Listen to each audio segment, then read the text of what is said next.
خدا باپ اور بیٹے اور روح القدس کے نام سے آمین۔ خداوند آپ سب کے ساتھ ہو، آپ کے ساتھ بھی ہو۔ آج کی انجیل مقدس باب مطابق مقدس لوکا، اے خداوند تیری تمجید ہو، اس کا 19 باب اس کی 10 آیت سے۔ کیونکہ ابن انسان اس لیے آیا ہے کہ کھوئے ہوئوں کو ڈھونڈے اور بچائے۔ انجیل پاک کے وسیلہ سے ہم سب کی خطائیں معاف کی جائیں۔ اے مسیح تیری ستائش ہو۔ مسیح یسوع میں میرے عزیز مومنین، آج ہم خدا کے کلام میں سے جو تلاوت پڑھی ہے، یہ تلاوت ہمیں سکھاتی ہے کہ خداوند یسوع مسیح کا اس دنیا میں آنے کا مشن کیا ہے۔ یعنی کہ خداوند یسوع مسیح ہماری خاطر آسمان کو چھوڑ کر کیوں آئے، ہماری خاطر اس دنیا میں ان کا آنے کا مقصد کیا تھا، تاکہ انسان جو ہے وہ گناہ سے بچ جائے، گناہوں سے خلاصی حاصل کر لے، گناہوں سے مخلصی حاصل کر لے اور گناہوں سے نجات پا جائے۔ کیونکہ جو انسان تاریکی میں، اندھیرے میں زندگی گزار رہے تھے، خداوند یسوع سے انہیں تلاش کرنے آئے، انہیں ڈھونڈنے آئے، انہیں بچانے آئے ہیں۔ خداوند یسوع مسیح کا یہ مشن ہے۔ اور خدا کے کلام میں تموتیس کے خط میں لکھا ہے، میں یسوع گناہ گاروں کو بچانے کے لیے دنیا میں آیا ہوں۔ یعنی کہ خداوند یسوع مسیح دنیا میں اس لیے آئے تاکہ وہ گناہ گاروں کو ان کے گناہوں سے بچائے۔ اور پھر خدا کا کلام کہتا ہے، مقدس یوحنا کی انجیل اس کے 10 باب اس کی 10 آیت میں لکھا ہے، میں اس لیے آیا کہ وہ زندگی پائیں اور کثرت سے پائیں۔ یعنی کہ یہ خدا کا منصوبہ ہے، یہ خدا کا مشن ہے کہ اس نے اپنے بیٹے کو اس لیے اس دنیا میں بھیجا تاکہ وہ اس دنیا میں اپنے بیٹے کے وسیلے سے دنیا کو کثرت کی زندگی بخشے اور انسان کو ہمیشہ کی زندگی عطا کرے اور انسان کے لیے زندگی کے دروازے کھولے۔ کلام مقدس میں دانیال کی کتاب میں اس کے 9 باب میں بھی واضح طور پر لکھا ہوا ہے، خدا کا بیٹا اس لیے آیا تاکہ وہ گناہ کو دور کرے اور گناہ کا خاتمہ کرے اور بدکاری کا کفارہ دے اور گناہ کو ہمیشہ کے لیے ختم کر دے۔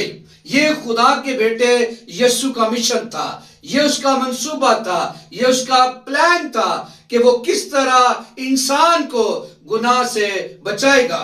اور اس کے ساتھ ساتھ خدا کا کلام عبرانیوں کے خط میں 9 باب میں لکھا ہے، اس کی 26 آیت میں، گناہ کو نیست کرنا اور اس گناہ کا خاتمہ کرنا۔ یعنی کہ خدا کا بیٹا اس دنیا میں اس لیے آیا تاکہ وہ گناہ کا خاتمہ کرے، گناہ کو اس دنیا میں ختم کرے۔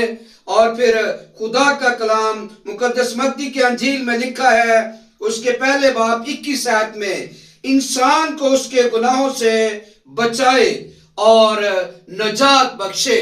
کیونکہ جب خدا کے فرشتے نے مقدسہ مریم کو یہ خبر سنائی کہ تیرے گھر پتر پیدا ہوئے گا اور تو دا نام یسوع رکھنا ہے، جیڑا اپنے لوکاں نو انہاں دے گناہاں تو مخلصی بخشے گا، انہاں دے گناہاں تو نجات دے گا۔ یعنی کہ یسوع گناہاں تو نجات دینے آیا۔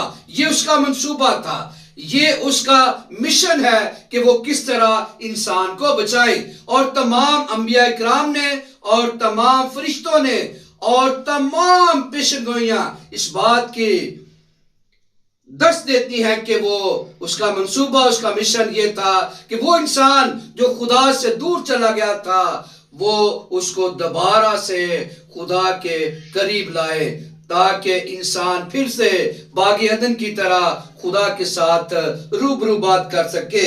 اور مکاشفہ کی کتاب بھی اسی بات کی عکاسی کرتی ہے۔ پہلا باب اس کی 5 آیت میں لکھا ہے، جس نے اپنے پاک خون سے ہمیں ہمارے گناہوں سے چھڑایا اور پاک کیا۔ یعنی کہ اس نے ہماری خاطر، اس کا یہ منصوبہ تھا کہ وہ آ کر آپ کی اور میری خاطر کوڑے کھائے، اس نے منہ پہ تھکایا، اس نے کانٹوں کا تاج اس کے ساتھ پر رکھا گیا، آپ کی اور میری خاطر اس کے ہاتھ اور پاؤں میں کیل لگائے گئے، اس کی پسلی میں نیزہ لگایا گیا، اس کو باری صلیب اٹھا کر کلوری کی طرف لے جایا گیا تاکہ وہ ہماری خاطر وہاں قربان ہو اور تاکہ ہم گناہوں سے کیا کر جائیں، نجات پا جائیں۔ یہی اس کا منصوبہ تھا کہ وہ کھوئے ہوئوں کو بچانے آیا ہے، وہ ڈھونڈنے آیا ہے، وہ تلاش کرنے آیا ہے، جو اندھیرے میں، وہ اندھیرے کی دلدل میں، جو تاریکی میں زندگی گزار رہے تھے۔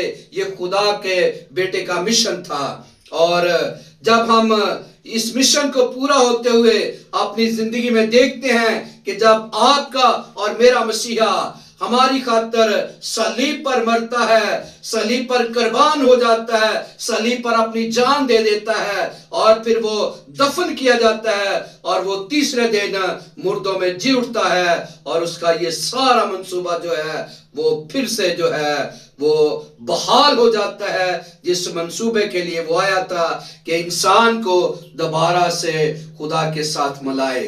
تو عزیز مومنین، اگر اس کا یہ مشن تھا کہ ہمیں دوبارہ سے پھر اپنے باپ کے ساتھ ملائے، تو ہمیں بھی چاہیے کہ ہم اپنی زندگی کو پاکیزہ رکھیں، اور ہمیشہ کی زندگی کے دروازے اس نے ہمارے لیے کھول دیے ہیں جو بند ہو گئے تھے۔ تو اس لیے ہمیں چاہیے کہ ہم ان دروازوں کی طرف جو ہمارے لیے کھلے ہیں، ہم پاکیزگی، بندگی، عبادت، نیکی، اچھائی اور بلائی کے ذریعے اپنے اچھے اور نیک کاموں کی بدولت اور خدا کے ساتھ اچھا تعلق اور ریلیشن قائم کر کے اس ہمیشہ کی زندگی کی طرف قدم بڑھائیں۔ خدا کے ساتھ ساتھ آپ سب سے ریکویسٹ ہے ہماری کہ آپ ہمارے چینل کو لائک کریں اور ہمیشہ اس کو ایک دوسرے کے ساتھ شیئر بھی کریں، تاکہ خدا کا کلام دنیا میں بہت زیادہ پھیلے۔ خداوند آج کے کلام کے وسیلہ سے آپ سب کو بڑی برکت دے، آمین۔